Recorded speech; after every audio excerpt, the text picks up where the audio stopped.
नमस्कार, आप देख रहे हैं न्यूज़ 24। मैं हूं आप सभी के साथ विपनेश माथुर और आइए ब्रेकिंग विद एजेंडा की शुरुआत करते हैं और बात होगी आज कश्मीर फाइल्स पर। आखिर इतनी सियासत क्यों हो रही है, आखिर इतना बवाल क्यों हो रहा है?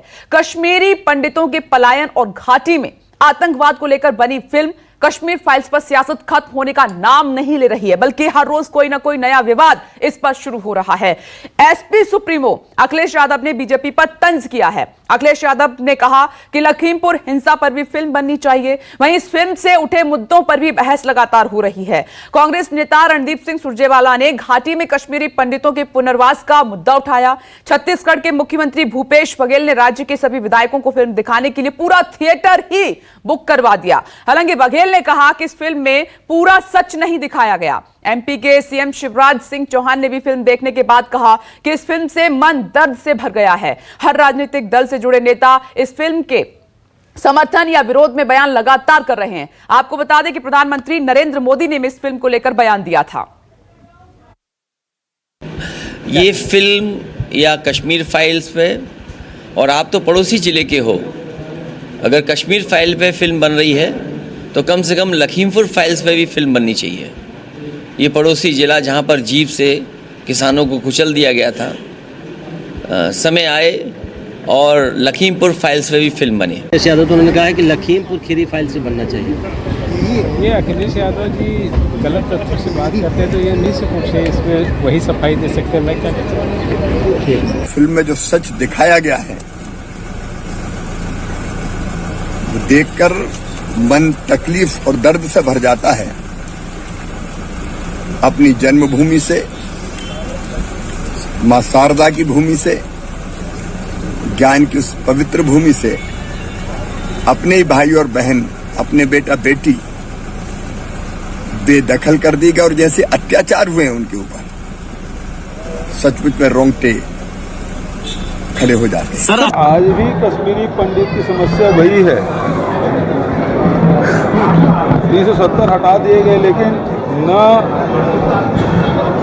उसको बसाने का काम हो रहा है, न अटल जी की सरकार 6 साल रहा तब, और अभी 8 साल से मोदी जी की सरकार है, तब भी 370 हटे कितने दिन हो गए, लेकिन किसी को बसाने की कोशिश नहीं की गई। इस पिक्चर में भी उसका समाधान कुछ दिखाया नहीं गया। जब पिक्चर बनाते हैं, किसी समस्या को उठाते हैं, तो समाधान भी बताते डायरेक्टर, लेकिन उस डायरेक्टर ने समाधान नहीं बताया, केवल एक लेक्चर दी है। और इस सरकार भी 370 हटा के केवल राजनीति की है। तो आप देख रहे हैं, एक फिल्म आई कश्मीर फाइल्स, सबने देखी है, लेकिन इस पर सियासत खूब हो रही है, रुकने का नाम नहीं ले रही। एक फिल्म ही तो है जिसमें दर्द को उकेरा गया है, तो इसमें आखिर क्यों इस पर बवाल कटा हुआ है? आइए आज चर्चा करेंगे और सवालों के जवाब ढूंढने की कोशिश करेंगे। राजीव रंजन नोएडा से इस वक्त मेरे साथ जुड़ गए हैं। सुरेंद्र सिंह राजपूत कांग्रेस की तरफ से अपना पक्ष रखने के लिए यहां पर हमारे साथ मौजूद हैं। रोहित चहल साहब भी हमारे साथ जुड़ गए हैं, बीजेपी प्रवक्ता। अभी सभी टीवी स्क्रीन पर आपको नजर आएंगे और 2 अन्य मेहमान भी आपको नजर आ रहे हैं, कश्मीरी पंडित हैं। टीवी स्क्रीन पर आपको ललित अंबरदार नजर आ रहा है। आप सभी का बहुत बहुत स्वागत है। और राजीव, आपके पास आ रही हूं। राजीव, एक फिल्म आई है, जैसे और भी फिल्म आती हैं, कश्मीर फाइल्स को लेकर आखिर इतना विवाद क्यों हो रहा है? हर दिन एक बखेड़ा खड़ा हो जाता है। अखिलेश यादव अब कह रहे हैं, उन्होंने लखीमपुर हिंसा से जोड़ दिया कि इस पर भी एक फिल्म बननी चाहिए। भूपेश बघेल ने तो पूरा थिएटर बुक करा दिया, विधायकों के लिए फिल्म दिखाई, कह रहे हैं कि अधूरा सच है। आखिर इतना प्रमोशन पर बवाल क्यों? एक दर्द जो दुनिया जानती है कि कश्मीरी पंडितों पर क्या गुजरी थी, वो दिखाया गया है इस फिल्म में, तो फिर ये सियासत क्यों?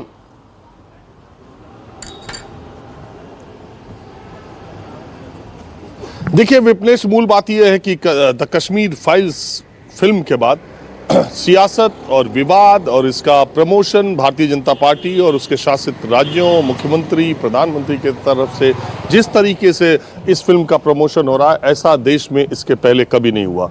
दूसरी बात यह है कि एक फिल्म आई है, मूल बात यह है कि कश्मीरी पंडितों के दर्द और विस्थापन पर यह फिल्म बनी है। कश्मीरी पंडितों की आवाज देश भर में जो अलग अलग जगह पर 125 करोड़ हिंदुओं के देश में, यही कश्मीरी पंडित जब जनवरी 1990 को अपने देश से अपने ही देश में शरणार्थी की तरह रहने के मजबूर हुए, कश्मीर छोड़ने पर मजबूर हुए, तब 125 करोड़ हिंदुओं के देश में हिंदुओं ने उनके लिए क्या किया, ये कश्मीरी पंडितों को पता है। सबसे बड़ी बात क्या है, कल भी मैंने ये बात कही थी कि ये सारा दर्द ये सारी चीज़ें जो इस फिल्म में उकेरी गई हैं, निश्चित तौर पर दुनिया की सबसे क्रूरतम मानवीय त्रासदियों में से एक है कश्मीर से पंडितों का पलायन। और ये जो पलायन हुआ है, आप कल्पना कीजिए, कोई भी लोग जो ये कार्यक्रम देख रहे हैं या हम आप कल्पना कीजिए कि पुरखों से आपकी जो ज़मीन है, जो आपका घर है, उसे एक रात या एक हफ्ते के भीतर ऐसी परिस्थितियां हो जाए कि आप अपने घर को छोड़ के, तन पर जो कपड़े हैं, अपने बच्चों को लेकर, अपने परिवार को लेकर, वो सब कुछ छोड़ करके आप भाग जाते हैं। तो ये कैसी स्थिति है, इसकी कल्पना शायद वही लोग समझ सकते हैं जिनके ऊपर ये बीती हो। दूसरे लोग इसको फिल्म के तौर पर देखकर और दूसरी तरीके से देखकर, किताबों में पढ़कर, उनके मुंह से सुनकर, हमारे आपके टीवी के कार्यक्रम, कुछ डॉक्यूमेंट्रीज को देख करके शायद महसूस करें, लेकिन दरअसल कश्मीरी पंडितों का दर्द कश्मीरी पंडित ही जानते हैं। और पिछले 32 सालों में किस सरकार ने, किस नेता ने, किस समाज ने, किस 1.25 करोड़ हिंदुओं ने उन कश्मीरी पंडितों के जख्म को सहलाने और भरने का काम किया है, ये भी वो अच्छी तरह जानते हैं। आप कभी कश्मीरी विस्थापितों के कॉलोनीज में जाइए, जब शरणार्थी शिविरों में आज के 20 साल 25 साल पहले रह रहे थे इसी देश में, तब आप उनके पास जाइए और उनसे आप पूछिए कि किस सरकार ने, किस नेता ने, किस पार्टी ने उनके लिए क्या किया है, तो इसका जवाब अच्छे से वही देंगे। अब बात सियासत की। दरअसल क्या है, मैंने कल भी ये बात कही थी कि द कश्मीर फाइल्स एक विचारधारा को, देखिए, भारतीय जनता पार्टी के बारे में भारतीय जनता पार्टी की स्पष्ट राय है। अमित शाह ने लोकसभा और राज्यसभा में 370 जब खत्म किया था तो बहुत ही शानदार बात उन्होंने कही थी और मैं उस बात का कायल भी हूं। उन्होंने कहा था कि जब हम म्यूनिसिपैलिटी के चुनाव नहीं जीतते थे, जब हमारे 2 सांसद होते थे, जब हमारी कोई राजनीतिक हैसियत नहीं थी चुनाव में देश में, तब भी हम नुक्कड़ की जनसभाओं में अपने बैनर पोस्टर लगाते थे कि अगर हम सरकार में आए तो धारा 370 खत्म कर देंगे, एक देश में दो विधान नहीं चलेंगे, एक देश में 2 नियम नहीं चलेंगे। तो हमको जब दूसरी बार देश ने इतना बहुमत दिया है, तब हम अपनी उस बात को कायम करते हुए धारा 370 खत्म कर रहे हैं। उनकी इस बात का जवाब मुझे लगता है कि दुनिया में कोई नहीं दे सकता कि एक पार्टी जो विचारधारा के स्तर पर एक चीज अपने शुरुआती दिनों से कह रही थी कि अगर वो सत्ता में आई तो वो धारा 370 खत्म करेगी। वो पार्टी पहली बार जब सत्ता में आई तो उसने ऐसा कोई प्रयास नहीं किया, लेकिन जब दोबारा उसे मैंडेट देश ने दिया तो उस पार्टी ने धारा 370 खत्म करने का काम किया। तो ये उनकी विचारधारा में है। देखिए, पूरा देश भारतीय जनता पार्टी जीत जाए, संघ जीत जाए, लेकिन कश्मीर जीतना उनकी विचारधारा के स्तर पर बहुत महत्वपूर्ण है। अगर आप उनके आइडियोलॉजिकल जो थॉट है उसको अगर आप देखेंगे, तब आप पढ़ेंगे तो आपके समझ में आएगा कि संघ के लिए और भारतीय जनता पार्टी के लिए कश्मीर को जीतना कितनी बड़ी बात है। तो ये जो फिल्म के जरिए ये जो बातें आ रही हैं, ये जो प्रमोशन भारतीय जनता पार्टी की तरफ से किया जा रहा है, ये जो उनके नेताओं की तरफ से इस फिल्म को इतना ज़्यादा प्रमोट किया गया है और ये जो एक मैसेज देने की बात की जा रही है, तो वो उनकी विचारधारा के साथ जुड़ता है। और बार बार ये भी बात सही है, ये भी सवाल सही है कि आखिर 32 सालों तक किसी बॉलीवुड के निर्माता निर्देशक को इतनी बड़ी मानवीय त्रासदी पर फिल्म बनाने की क्यों नहीं सूझी? क्यों कश्मीरी विस्थापितों, कश्मीरी पंडितों का दर्द उन्होंने क्यों नहीं दिखाया? ये बड़ा सवाल है। दोनों तरफ की बातें हैं। और आज 32 साल के बाद जब कश्मीर में 2, 4, 6 महीने के बाद चुनाव होने हैं, तब ये फिल्म क्यों बनाई गई? और फिल्म ऐसे व्यक्ति से बनवाई गई या बनाई गई जो व्यक्ति मोदी सरकार में ही, वर्तमान केंद्र की सरकार के दौरान ही फिल्म सेंसर बोर्ड के मेंबर भी बनते हैं, ICPR के मेंबर बनते हैं। वही व्यक्ति अगर फिल्म बनाते हैं जो ऐलानिया तौर पर अपने ऐलान कर चुके हैं कि वो नरेंद्र मोदी के बहुत समर्थक हैं, भारतीय जनता पार्टी के उतने नहीं हैं, लेकिन नरेंद्र मोदी के बहुत समर्थक और प्रशंसक हैं, ऐसे व्यक्ति ने ये फिल्म बनाई, तो विरोधी दल और जो विपक्ष के लोग हैं वो सवाल इस फिल्म पर खड़ा करेंगे कि ऐसे समय में ये फिल्म क्यों बनाई। देखिए, सृजन चाहे सिनेमा के तौर पर हो, चाहे पुस्तक के तौर पर हो, एक सवाल हमेशा खड़ा किया जाता है। और अगर आप पुरानी फिल्मों को देखें, हॉलीवुड, बॉलीवुड की फिल्म, तो हमेशा डायरेक्टर और प्रोड्यूसर ये बात कहते थे कि या राइटर भी ये कहता है कि इस फिल्म से या इस बुक से आप मैसेज क्या देना चाहते हो, आप समाज में संदेश क्या देना चाहते हो, आप प्रॉब्लम को बड़ा बना रहे हो या सोल्यूशन बता रहे हो। तो ये बहुत इंपॉर्टेंट चीज़ है। क्या फिल्म प्रॉब्लम को बड़ा बता करके नई प्रॉब्लम क्रिएट करना चाहती है या फिल्म से कोई सोल्यूशन निकला है, पहली बात। दूसरी बात, क्या ये फिल्म नफरत को बढ़ावा देती है या मोहब्बत को? नफरत को ही अगर बढ़ावा देती है तो इस फिल्म का संदेश क्या है? अगर सृजन नफरत को बढ़ावा दे, मोहब्बत को बढ़ावा न दे, अगर सृजन आपका प्रॉब्लम को ही बड़ा बनाए, सोल्यूशन न दिखाए, तो उस पर सवाल खड़े होते हैं। मेरा सवाल सिर्फ इतना है कि देश के हुक्मरान को ये जवाब देना चाहिए कश्मीरी पंडितों को कि पिछले 25 सालों में, कल भी मैंने ये बात कही थी कि पिछले 25 सालों में भारतीय जनता पार्टी और कांग्रेस पार्टी अब ऐसे मुहाने पर देश खड़ा है कि दोनों ने आधे आधे वक्त तक इस देश पर राज किया है। तो उनकी जवाबदेही फिल्म के जरिए चीज़ों को राजनीति करने की ज़रूरत नहीं है, उनकी जवाबदेही कश्मीरी पंडितों के प्रति बनती है। वो लाखों कश्मीरी पंडित जो इस देश में विस्थापित की तरह जी रहे हैं, उनको ये भरोसा कायम करे सरकार। और पिछले 25 सालों में आधे आधे राज करने वाली कांग्रेस और भारतीय जनता पार्टी ने उनके लिए क्या किया है, ये कश्मीरी पंडित अच्छी तरह जानते हैं। मुझे लगता है कि रोहित चहल साहब आपको जवाब देना चाहिए और मुझे सवाल पूछने की अब जरूरत नहीं है, क्योंकि राजीव ने कई सवाल उठा दिए, ध्यान से सुन भी रहे थे। क्या मैसेज देने की कोशिश की जा रही है? आखिर पूरी बीजेपी इसकी प्रमोशन में क्यों जुट गई है? दूसरी तरफ विपक्ष ये कह रहा है कि आधा अधूरा सच दिखाया गया है और उसको इतने बड़े लेवल पर ले जाने की क्यों जरूरत पड़ी है? देखिए विपनेश जी, जहां तक आपने जो राजीव जी ने प्रश्न किया वो बिल्कुल जायज है।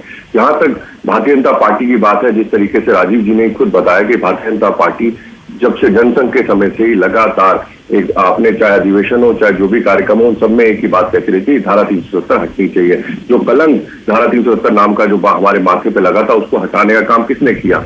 जो कश्मीरी पंडितों की भी लंबे समय तक मांग थी, 370 हटनी चाहिए।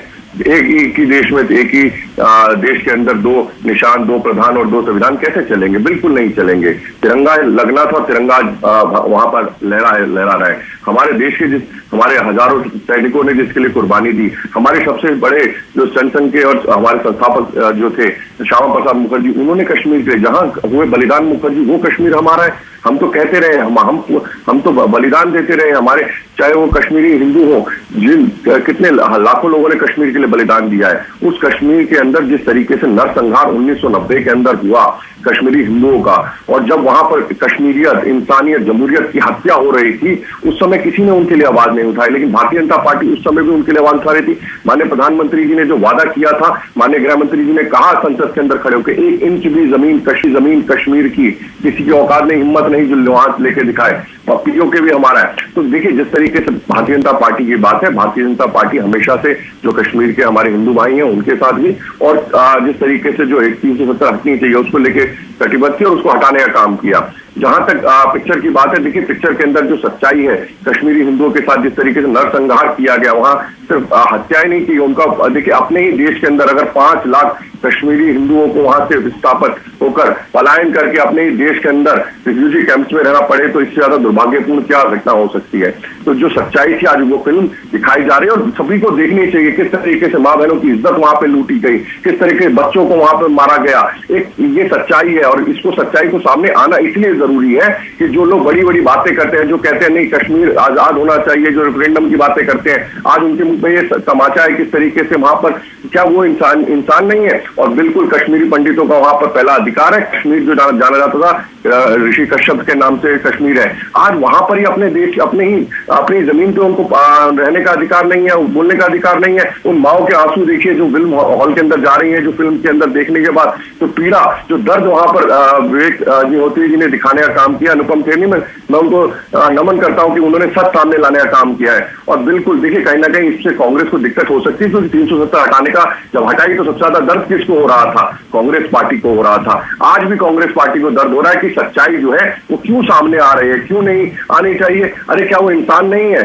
आप एक पक्ष दिखाने की बात करते हैं, पक्ष तो दिखाना चाहिए ना, दूसरा पक्ष भी। आप लगातार कांग्रेस पार्टी आतंकवादियों का, बुरहान वानी का मंत्रिमंडल यहाँ पर होता रहता था, किस तरीके से अफजल हम शर्मिंदा है, तेरे कातिल जिंदा है, अफजल के उनके समर्थन में जाके राहुल गांधी जेएनयू के अंदर जब जाके बैठते थे, उन्हीं लोगों को छुड़ाने के लिए जो नारे लगाने वाले आज कांग्रेस पार्टी के अंदर शामिल हो जाते हैं।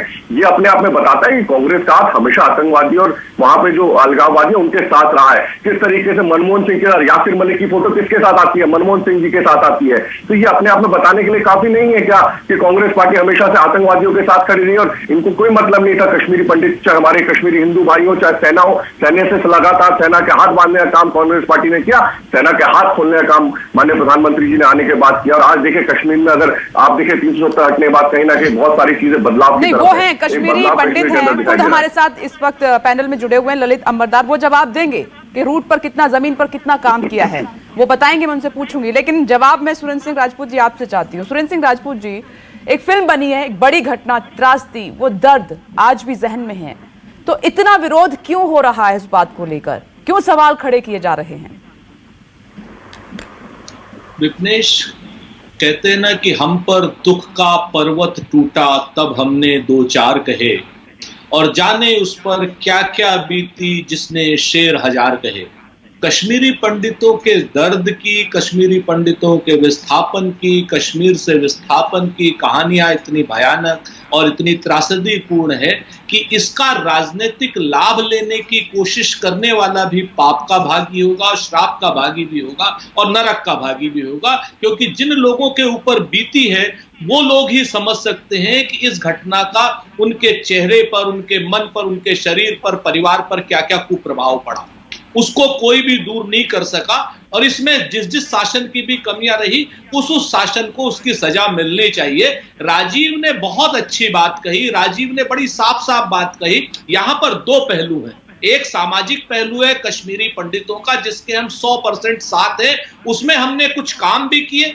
जैसे काम क्या किए कि भाई चाहे 6000 होम बनाने की बात की हो, नौकरियां देने की बात की हो, उनको भत्ता देने की बात की हो, भत्ता बढ़ाने की बात करी, वो भी नाकाफी थे, वो काफी नहीं थे, मैं पहले से कह रहा हूं, और बढ़ाने चाहिए। लेकिन उसके सामने जो लोगों ने इसका राजनीतिक लाभ लेने का प्रयास कर रहे हैं, उन्होंने अपने समय में क्या किया, 1000 भी मकान नहीं बना पाए उनके लिए, 1000 भी 300 नौकरियां दे पाए केवल, और उसके नाम पर वो सिर्फ भुनाने का काम जो 1990 से लेकर के अब तक कर रहे हैं, जिसमें 15 साल के आसपास भारतीय जनता पार्टी की सरकार है।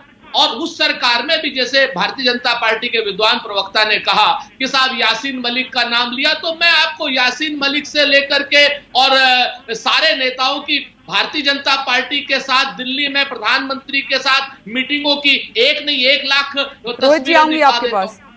जी, तीसरी बात मैं आपको कहना चाह रहा हूं कि भारतीय जनता पार्टी के नेताओं की जो एक आदत बन गई है कि कश्मीर मतलब आतंकवादियों के साथ में कांग्रेस का हाथ। अरे भाई, आतंकवादियों के साथ में ना तो कांग्रेस का हाथ है ना ही आपका हाथ है। हाँ, हाफिज सईद के साथ में जरूर आपका हाथ है, वेद प्रताप वैदिक को आप मिलने के लिए जाते हो, आईएसआई को पठानकोट में बुलाते हो। हमारा तो आतंकवादियों से नाता रिश्ता यही है कि हमारे परिवार के सदस्यों की उन्होंने हत्या की है। इंदिरा गांधी की भी आतंकवादियों ने हत्या की, और क्या नाम, राजीव गांधी की भी आतंकवादियों ने हत्या की। किसी भी भारतीय जनता पार्टी के नेता की आतंकवादियों ने हत्या नहीं की। और बुरहान वानी को जो हीरो बनाने का काम है भारतीय जनता पार्टी के उप मुख्यमंत्री जो कश्मीर के हैं वो करते हैं, उनके घर में 40 लाख रुपए लेकर के जाते हैं। मैं एक चीज सिर्फ कहना चाह रहा हूं, फिल्म को छोड़िए एक तरफ, जो भारतीय जनता पार्टी का नेतृत्व कश्मीरी पंडितों के विस्थापन के दर्द को, विस्थापन के घाव को उकेर रहा है, उसे उस दर्द को ठीक करना चाहिए। ये जिम्मेवारी उनकी है, उन विस्थापितों को वापस भेजना चाहिए। 8 साल से सरकार है, सुरेंद्र जी, दोनों की, कल भी मैंने ये सवाल उठाया था कि केंद्र में आपकी भी सरकार रही, बीजेपी की भी है, दोनों ने क्या किया जमीन पर, जिम्मेदारी दोनों की थी। ये दर्द आज का नहीं है, पुराना है, जो नासूर बन गया है। 10 सेकंड ठीक, 10 सेकंड जी जल्दी से बताइए, फिर मुझे ललित जी के पास जाना है। रोहित जी बाद में आऊंगी आपके पास, लूंगी जवाब आपसे। हाँ, मैं आपसे सिर्फ छोटी सी बात कह रहा हूं, जो हमने काम किए वो हमने काम किए कि भाई हमने 6000 मकान बनवाए, हमने 3000 नौकरियां दी, हमने उनको कोशिश की कि उनको भत्ता मिले, सारी चीजें में वो नाकाफी थे, पूरा नहीं कर पाए। हम पहले से मान रहे हैं। हम विस्थापितों को वापस नहीं भेज पाए, लेकिन जिन लोगों ने ये जिम्मेवारी ली थी, उन लोगों ने क्या किया पिछले 8 साल में? 1000 भी मकान नहीं बना पाए, 300 नौकरियां नहीं दे पाए। कश्मीरी पंडितों के नाम पर तो आप वोट लेने की तो बात करते, ठीक है, मैंने सुन लिया। राजपूत जी, सुरेंद्र सिंह राजपूत जी, सुन लिया मैंने आपका। इस पर रोहित जी से जवाब भी लूंगी। ललित जी, आपके पास आ रही हूं। आप वहां के हैं, उस दर्द को झेल चुके हैं, जानते हैं, आपके पूर्वज वहां पर रहे होंगे। इस फिल्म को किस नजरिए से आप देख रहे हैं? दूसरा, जमीन पर आज की हकीकत में आपसे जानना चाह रही हूं, जो दोनों पार्टियां बड़ी बड़ी बातें यहां पर कर रही हैं बैठकर। देखिए, सबसे पहले तो मैं बताना चाहता हूं, एक परिपक्ष देना चाहता हूं। जो भी पॉलिटिकल डिबेट शुरू होगी सिर्फ इसलिए क्योंकि कश्मीरी हिंदुओं का एक सिल्वर स्क्रीन के ऊपर वो दर्शाया जा रहा है, जो पिछले 32 साल से हम लोग जो सर्वाइवर्स है जेनोसाइड के, जो कि हर प्लेटफॉर्म पे बोलते रहे हैं। मैं आपको बताना चाहता हूं कि अगर आज कश्मीर भारत के साथ है, इसका गर्व हम कश्मीरी हिंदू जो विस्थापन में है वो करते हैं। नहीं तो सक्सेसिव गवर्नमेंट्स 90 से लेके 2019 तक सब ने कश्मीर को राइट ऑफ किया था। आप कश्मीर के अंदर उस वक्त देखते हैं कि वहां पे हालत क्या थी। हिंदुस्तान के जो रिप्रेजेंटेटिव्स वहां जाते थे ना, पैर सिजदा करते थे, बताओ तुमको क्या चाहिए। नरसिम्हा राव ने बुर्किना फासो में आवाज दी थी, बुर्किना फासो में, अफ्रीका में, इंटरनेशनल कम्युनिटी के सामने बोला था स्काई इज द लिमिट, जो मांगोगे मिल जाएगा। किनको कह रहे थे वो? उन लोगों को जो उन्होंने उन्हीं दिनों कश्मीर के अंदर कश्मीरी हिंदू का नरसंहार किया था। उसके बाद आगरा में, मैं पूरा नहीं बताना चाहता हूं, आगरा में वाजपेयी जी की देखरेख में लगभग कश्मीर राइट ऑफ हो चुका था। उसके बाद जो बचा था वो मनमोहन सिंह और मुशर्रफ आगे ले गए। ये भी लोग कहते हैं कि मनमोहन सिंह ने अपना नोबेल प्राइज का जो स्पीच है वो भी तैयार करके रखा था, क्योंकि इतना बड़ा कंप्रोमाइज होने वाला था कश्मीर में। अगर आप लोगों को याद हो, चिदम्बरम होम मिनिस्टर थे, पार्लियामेंट में उन्होंने एक बहुत बड़ा स्टेटमेंट दिया था। कहा था कि Kashmir is a very typical problem, Kashmir एक खास समस्या है, इसका समाधान भी खास होना चाहिए। वो भारत को, आपको, मुझे सबको तैयार कर रहे थे कि उस समस्या का समाधान क्या होगा। तो आज तक मैंने मनमोहन सिंह से और कांग्रेस से आज तक उस स्टेटमेंट को, जो कसूरी, जो मुशर्रफ का एड था, फॉरेन मिनिस्टर था, जो उसका बातचीत में इन्वॉल्व था, आज तक कांग्रेस की तरफ से कभी इनकार नहीं आया कि हम इसके साथ नहीं थे। जो वो कह रहा था, अगर आप सुनेंगे, जो मुशर्रफ का 4 पॉइंट फॉर्मूला था, ये वो भारत के बैल्कनाइजेशन की रेसिपी थी। और हम कश्मीरी हिंदू, हमने अपनी जवानी दी है ना सिर्फ कश्मीरी ये जेनोसाइड की बात करने के लिए, कश्मीर को बचाने के लिए। क्योंकि अगर आप कश्मीर में कंप्रोमाइज करेंगे, हिंदुस्तान के कोने कोने में कश्मीर बन के आएंगे। ठीक है ललित जी, बाकी की जो बात है, एक ब्रेक की मजबूरी है, एक बाकी की जो बात है मैं आगे सुनूंगी, आऊंगी दोबारा। राजीव, आप भी बने रहें। छोटा सा ब्रेक ले रही हूं डिबेट में, फौरन लौटते हैं। नमस्कार, मैं हूं मानक गुप्ता। अगर आपको हमारा ये वीडियो पसंद आया हो तो इसे लाइक और शेयर जरूर करें, और हां, हमें सब्सक्राइब और फॉलो करना ना भूलें, ताकि आप देश और दुनिया की कोई खबर मिस ना करें। तो जुड़े रहिए हमारे साथ और देखते रहिए न्यूज़ 24।